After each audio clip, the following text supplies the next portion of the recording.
Assalamualaikum warahmatullahi wabarakatuh. Bagaimana kabar-kabar kawan-kawan? Mudah-mudahan baik aja ya. Dalam kisah kali ini menceritakan seorang pemuda yang mencoba usaha di dunia pertanian. Pemuda ini kita sebut saja Bang Jago. Bang Jago pindah ke kampung halaman orang tuanya.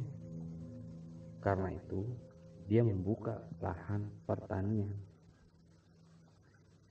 Singkat cerita, lahan pertanian pun jadi. Tentunya dengan bantuan warga setempat. Letak lahannya pun lumayan jauh sih, di daerah persawahan. Lokasinya di Jawa Tengah, di Kabupaten P sebut saja. Dengan berbekal pengetahuan yang ada, Bang Jago memulai aktivitasnya. Dan itu mendapat tanggapan baik dari sebagian warga. Oh iya, Bang Jago sebetulnya lahir dan besar di ibu kota Jakarta.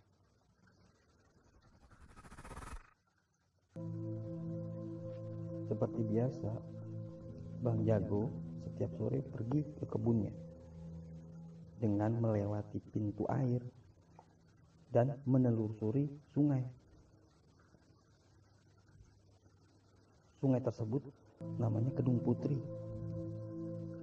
Wah, dari namanya seperti ada unsur mistis, katanya dalam hati. Tanpa disadari, setiap pergi ke kebun, tepatnya nih pas melewati pintu air, sedikit demi sedikit Bang Jago merasakan adanya perbedaan suasana dan suhu. Dalam hatinya bertanya, apakah cuma saya yang merasakan dan orang-orang enggak ya?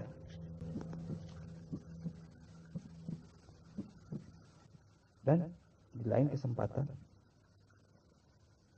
Bang Jago sempat tuh ketemu warga-warga dan ngobrol bersama para petani. Saking asiknya ngobrol, disitulah ada beberapa orang yang menceritakan tentang hal-hal yang dianggap mistis di daerah tersebut. Namun, cerita-cerita warga tersebut gak terlalu berpengaruh buat Bang Jago pada saat itu. Bukan gak percaya,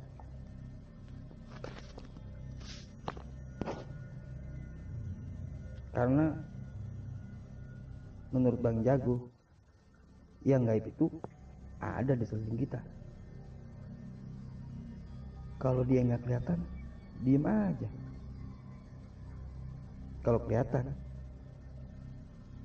tinggal tentukan pilihan, katanya. Tetap diam atau gunakan mustika. Warga kan bertanya, mustika apaan? Mustika kabur.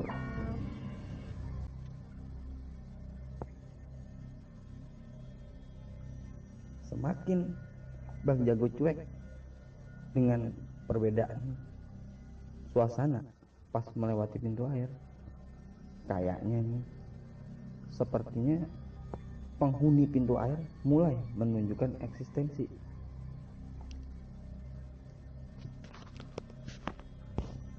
Ada di kejadian sore hari, Bang Jago menuju ke kebun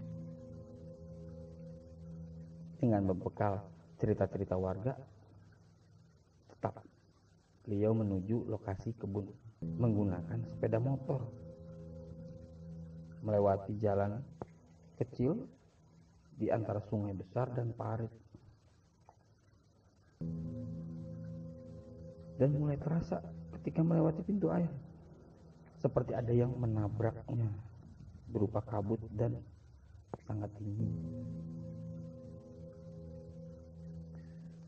Sesampainya di lokasi, seperti biasa, Bang Jago mulailah aktivitas berkebun. Kira-kira setengah jam berlalu. Bang Jago dikejutkan dengan suara burung seperti burung gagak. Dan terlihat awalnya memang terbang jauh, tapi kok lama-kelamaan burung tersebut seakan ke arahnya dan hampir menyambarnya.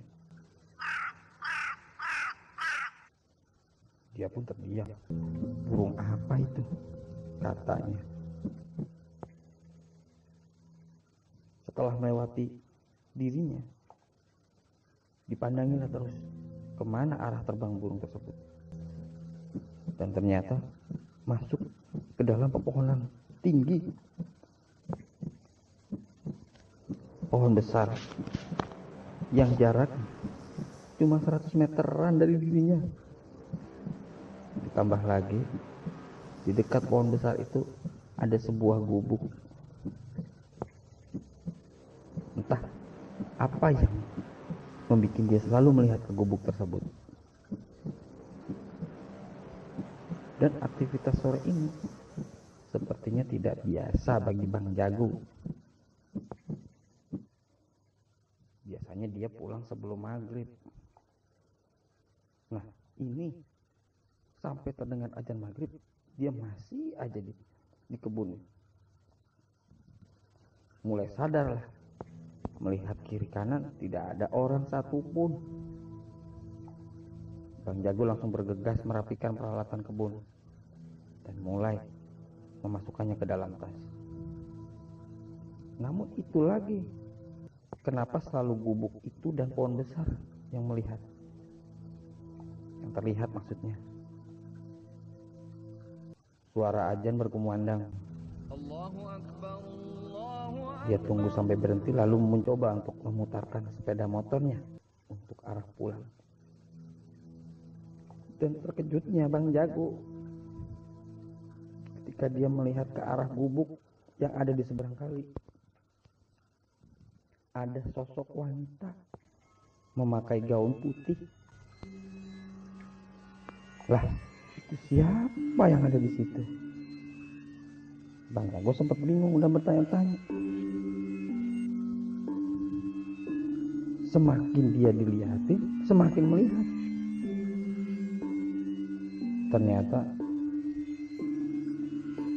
separuh badannya itu terlihat, separuh badannya masuk ke dalam tiang gubuk.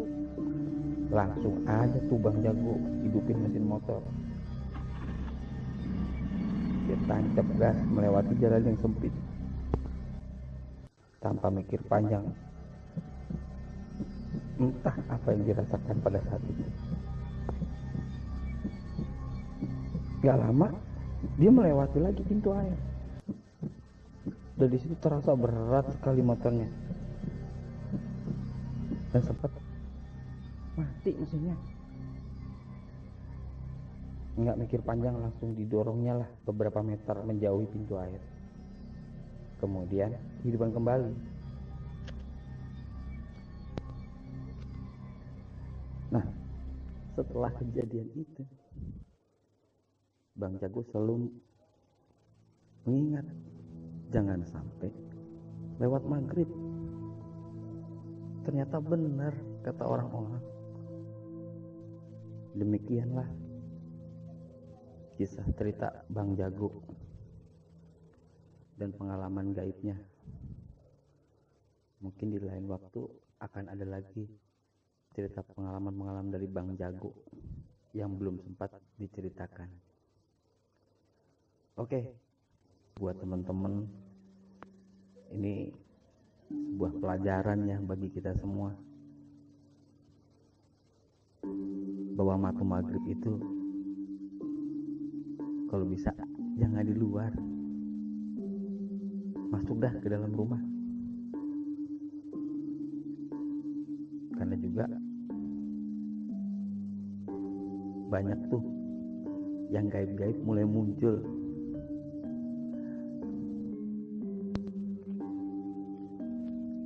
takut sih boleh, tapi jangan sosok berani.